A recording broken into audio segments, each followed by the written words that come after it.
Good morning, everybody. This is Jack Gleason with Startuptrading.com. It is 9 o'clock in the morning on July 28th, 2020 here, Tuesday. Economic news events, overnight session. We had the Spanish unemployment rate, came in better than expected at 15%.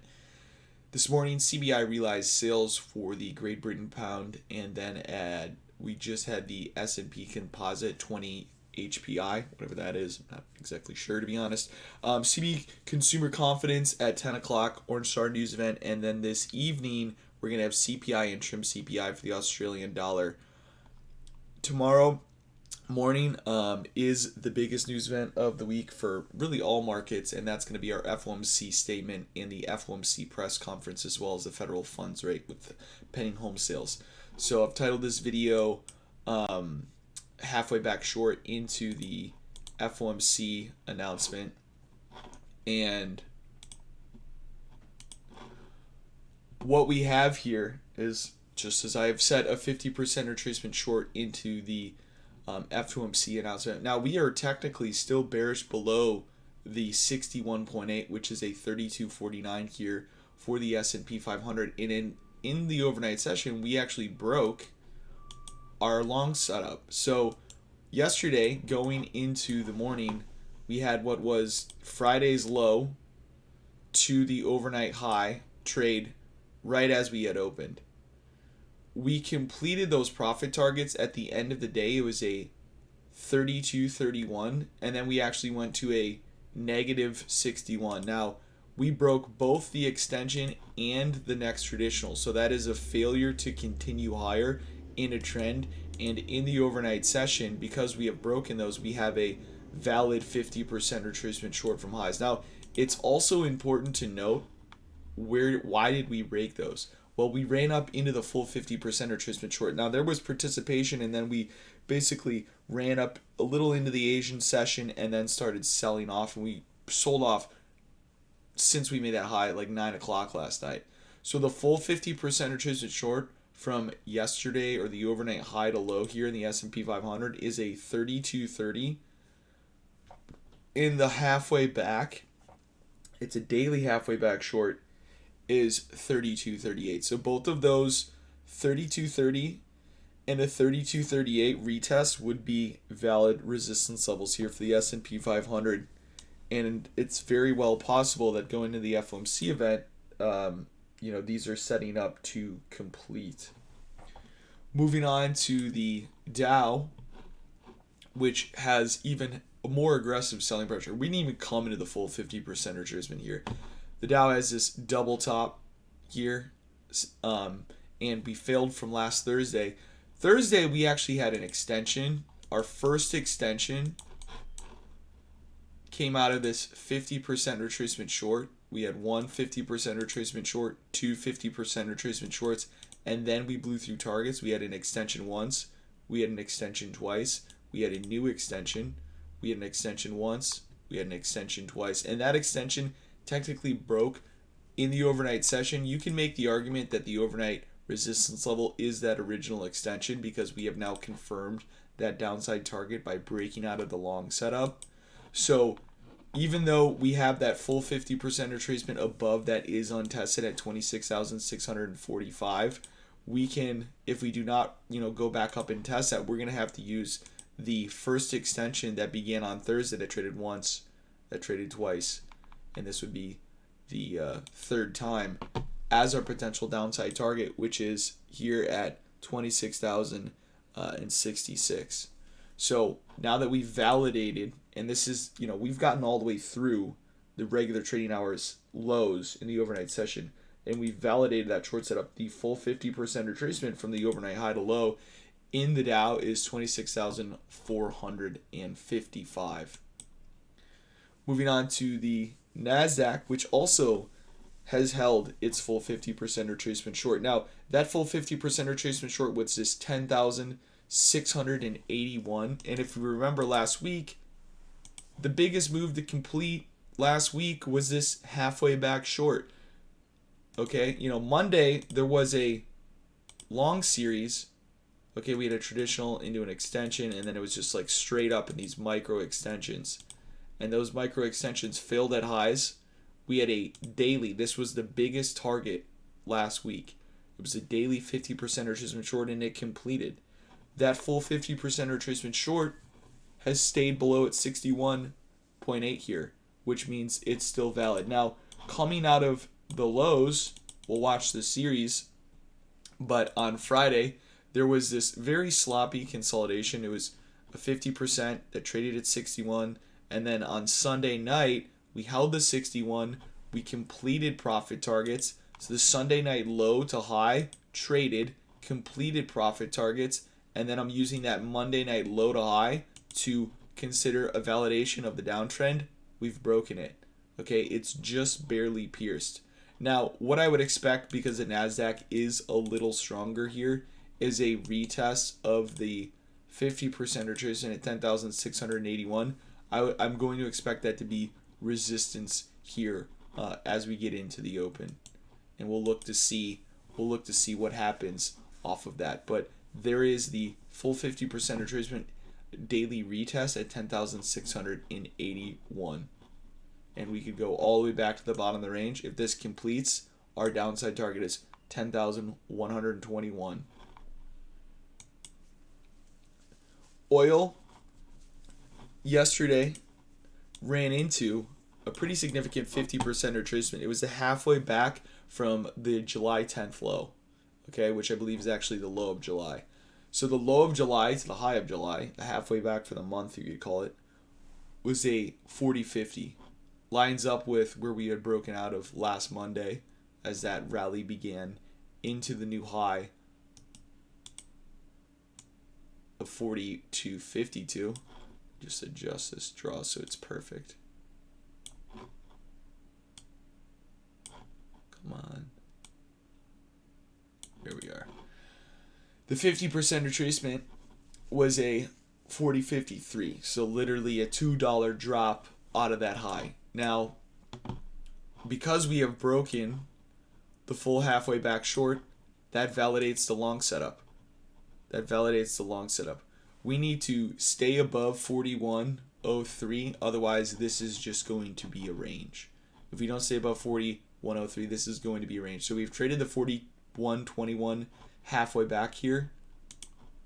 We would validate this long setup by breaking out of our shorts, and then our upside target would be a 42.27. But if we do not get that continuation from this, then we are most likely just going to range. And there is that possibility, because if you look at this chart here, we really have been in a little bit of a range.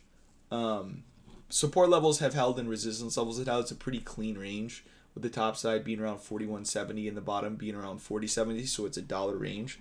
So even if we do break down, I would expect us to, if you're looking at where the bottom of this range is, the 78% retracement, which is just a mathematical calculation of almost the entire bottom of the range, would be lining up with the lows of last Friday where we broke out of. So a continuation lower would bring us into that 40.80 level, where I would expect to be looking for a potential reversal just back to highs.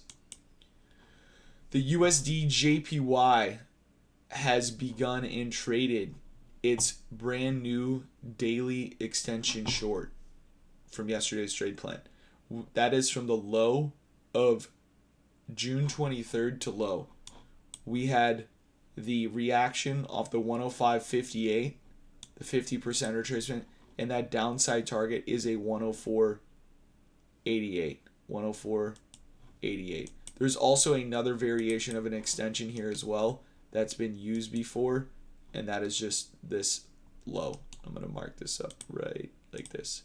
This low here from July 10th. July 10th is a lot of anchors, and or a date of a lot of anchors across our markets.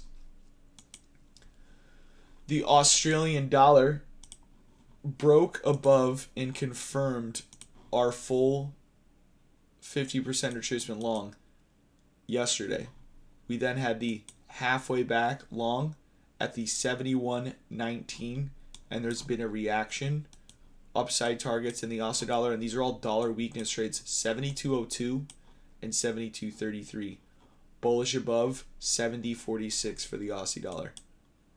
The euro almost has traded its extension here. The extension from the yesterday's trade plan has not moved. It's the 116.01 to high.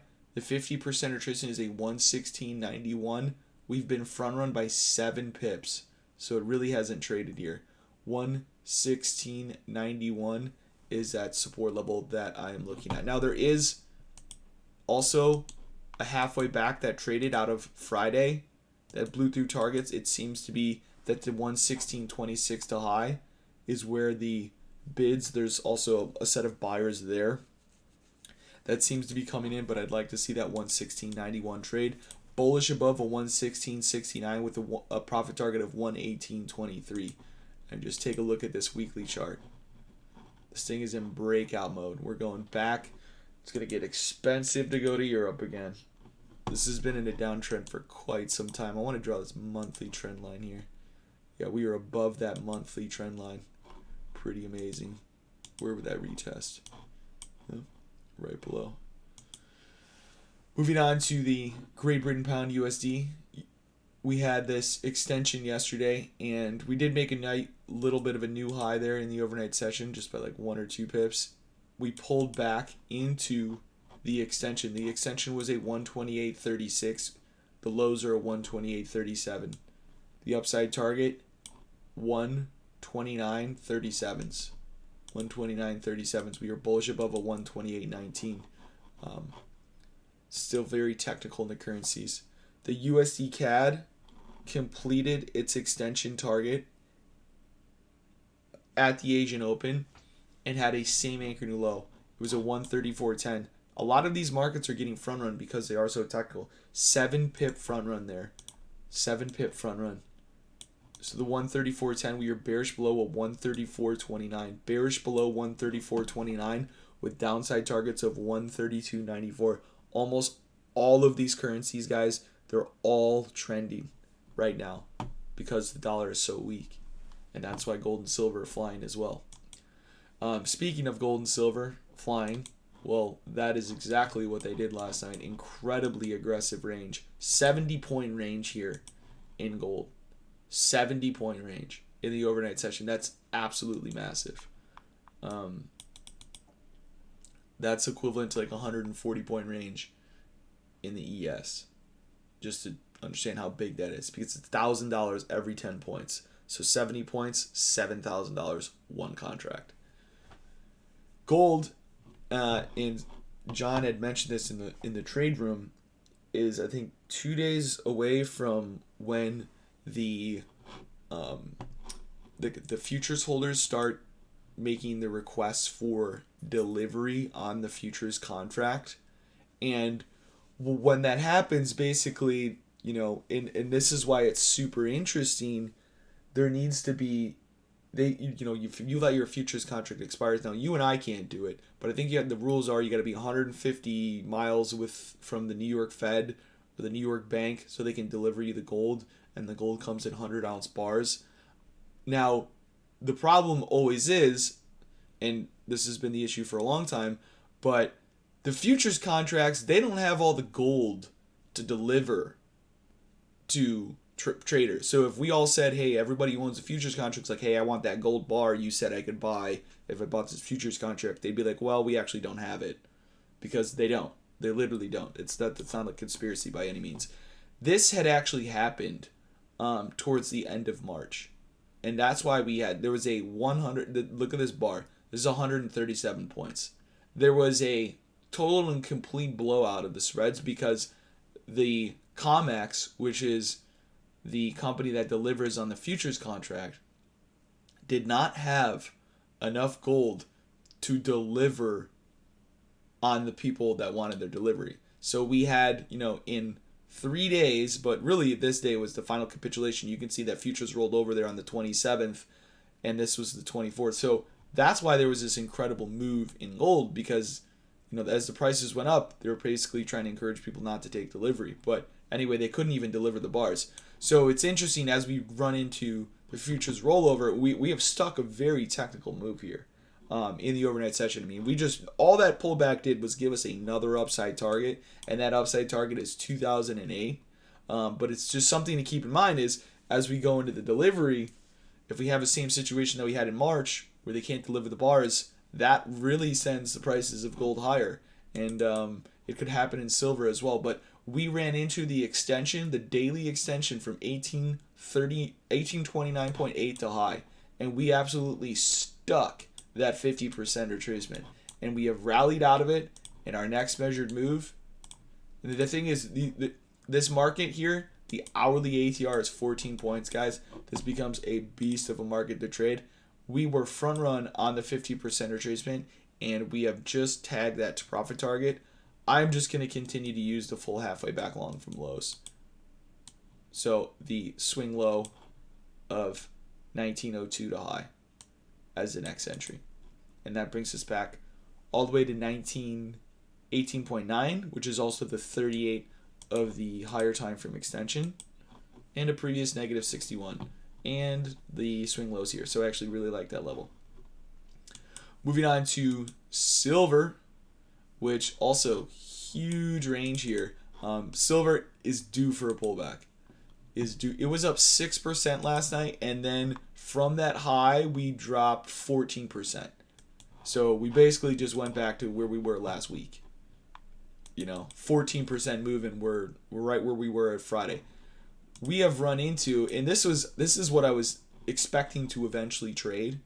So out of these lows here, this was the last major anchor that really had not been used. This was that highest time frame anchor.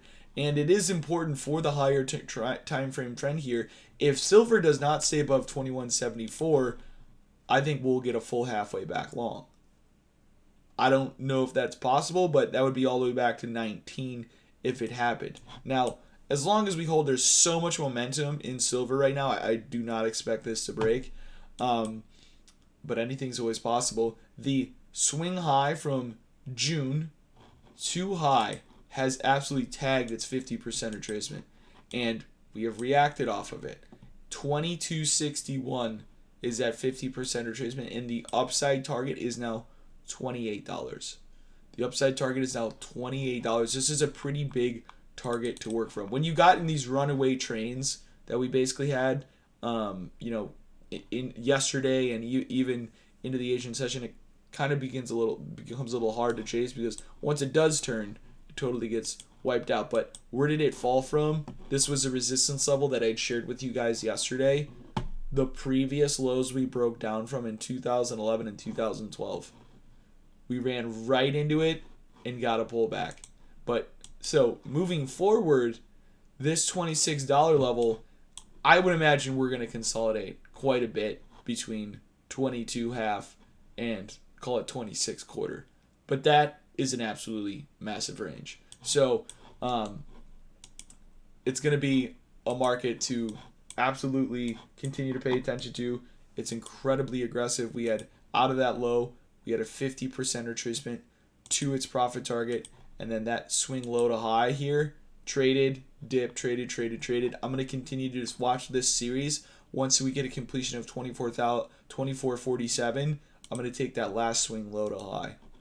That's what I have for silver, and I'll move this to 38.2. But yeah, anyway, that's going to wrap up my morning trade plan. I will share my levels with you guys in the room. Everybody have a wonderful day. Trade safe. And if you're interested in learning more about trading, definitely check out the Startup Trading Trade Room. The link is in the description. Feel free to share this video with anybody who you might think will find it useful. And give the video a thumbs up for me. There's 47 people watching and only got 8 likes right now. So if you're watching it, give it a like. Thank you. Bye-bye. Everybody, have a wonderful day. Trade safe. And if you're interested in learning more about trading, definitely check out the Startup Trading Trade Room. The link is in the description. Feel free to share.